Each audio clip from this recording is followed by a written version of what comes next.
Hello guys, welcome back to this channel. In today's video, I'm going to show you how you can create cinematic text reveal animation using VN Video Editor app. Okay, let's get into it guys. First of all, make sure that you have already installed this VN Video Editor app. And then you're going to create new project on VN. Click on this plus icon to create new project. Select new project and then you can choose a video based. Okay, and then you're going to go to these stocks, and here you can choose this black background and select next, and then you can change the aspect ratio. For me, I'm going to choose this ratio because I want to create video for YouTube. And then we're going to add tags to this project. We can click on the text menu, select text, and then I'm going to add a heading.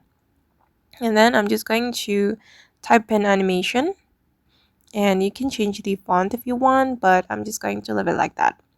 Okay, and then we're going to change the color. Go to the color menu, and then I'm going to go to the stroke. I'm going to make the stroke white, and then for the text I'm going to make it black. And then for the stroke guys, I'm going to reduce the opacity.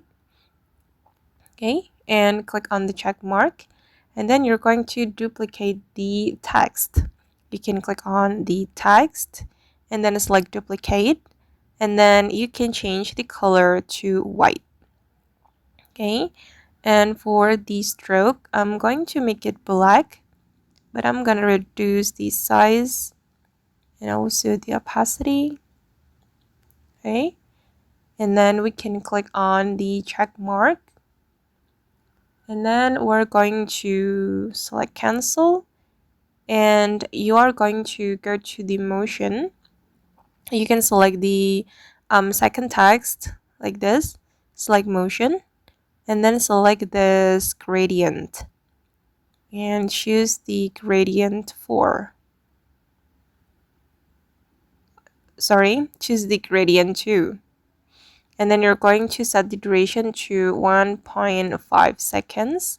Click on the check mark, and now it's done. This is the final result. And then you can export the video.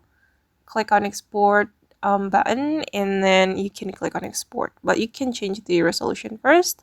I recommend you to choose 4K resolution and click on export, and the video will be saved to your device and you'll be able to use it for your opening. Okay guys, and that's all the video for today. I hope this video will be useful for you. Thank you so much for watching, and bye.